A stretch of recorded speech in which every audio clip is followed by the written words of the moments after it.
aunt and my mom, then I was able to go through. Your inspiration to join the priesthood, how did it all started?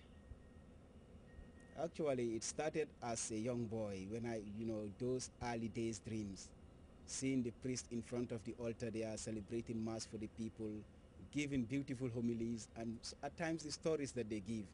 So all these things they were sort of a drive within me that it was an inner urge, an inner feeling that I want to be like this individual.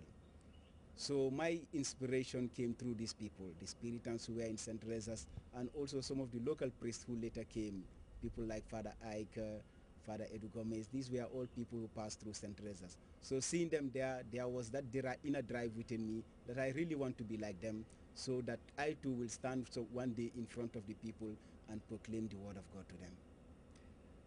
Whom did you first contact to say, I want to join the seminary to become a priest? Among all the priests you have just listed, the people like Father Edo, just to name a few. Yeah, the first person I contacted, actually was Father Edu Gomez. By then he was rector of the junior seminary. Then he asked me to write my application letter, at least to be in the junior seminary.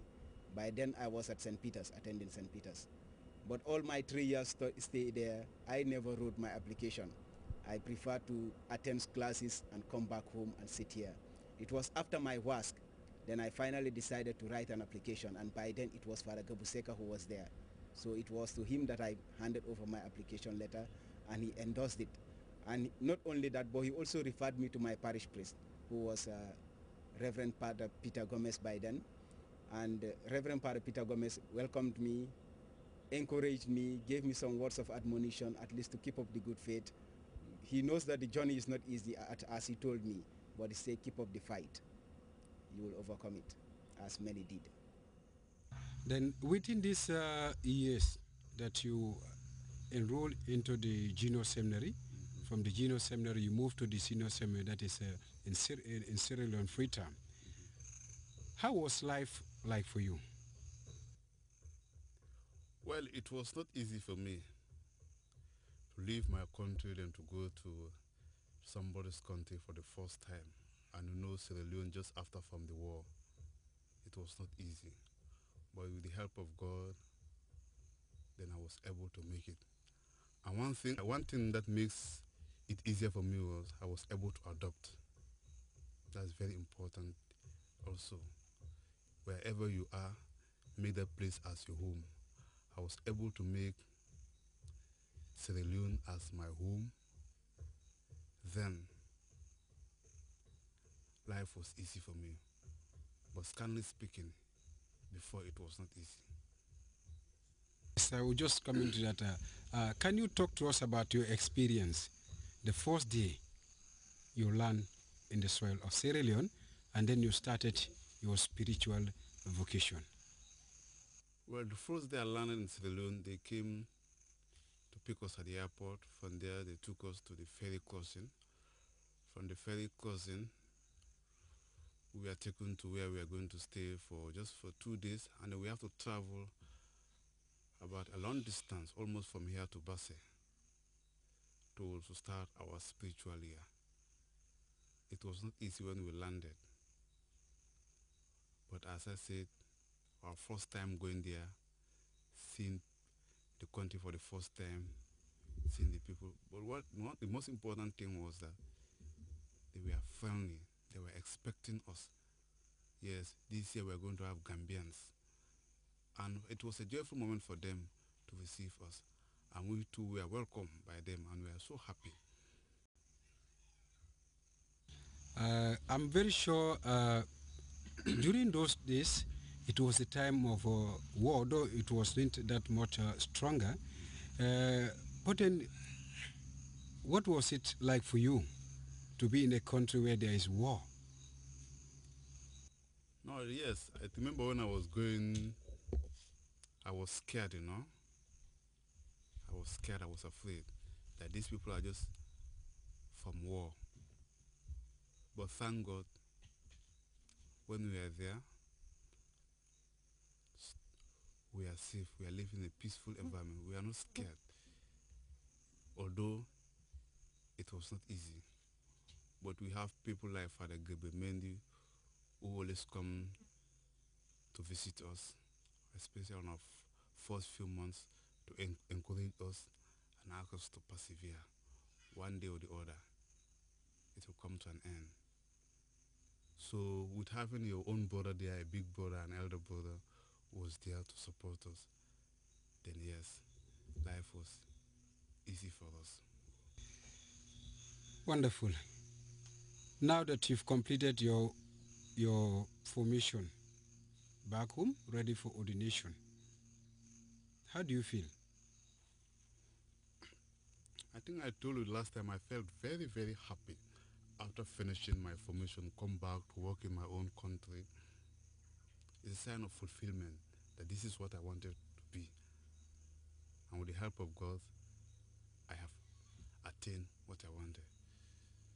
So it's a moment of happiness, a moment of joy, a moment of fulfillment. Yes, that God has really answered my prayer.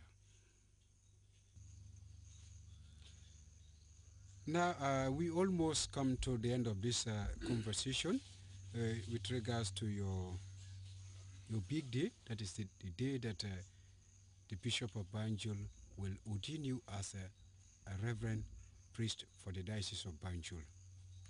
What would you like to share with us with regards to your parents helping you to join the priesthood, friends, of course, priests and religious people in the Diocese of Banjul, and young, above all, people who are working with you, giving you all the motivation and support to be a priest? First of all, I want to thank my parents for nurturing me up, for bringing me up. As I say, charity begins at home. They are the first mentor. So I thank them for taking care of me, especially my mom, because I lost my dad when I was almost 13 years old. And it was my mom with my auntie supported me up to this time. So I thank them for all that they have done for me. And also want to thank the priests and religious for their support. Because of their encouragement, because of their support, I was able to fit into the society. They helped me a lot. Some support me both materially and spiritually. So for those priests, I don't want to mention their name. Otherwise, if I don't mention others' names, they will feel annoyed. But I want to thank all those priests and religious who helped me to reach this. And a special thank to the Bishop Emeritus and the present Bishop. And also the lay faithful for their support. A lot of people, friends and relatives supported me. I want to thank them, that God Almighty Father will reward them abundantly. Matthew, once more, thank you for granting us this piece of interview, and we look forward to your big day, that is on the 10th of November, when you will be ordained as a priest for the Diocese of Banjul. You're welcome. It's a pleasure. You are about to be ordained a priest for the Diocese of Banjul. How do you feel? For me, this is the greatest moment I've been waiting.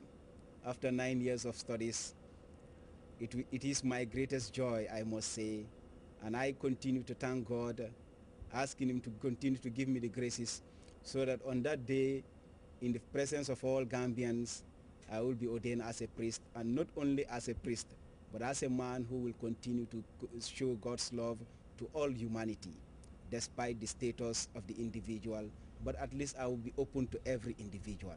So for me, this is my greatest joy, how I can serve God in the people that I am sent to. What are your plans after ordination? Well, actually, I must say my plans after ordination, one is to serve the people of God. And how can I serve them? It's by giving them my whole time as a priest, because I am ordained for them. And so it is my responsibility as a priest to give them my whole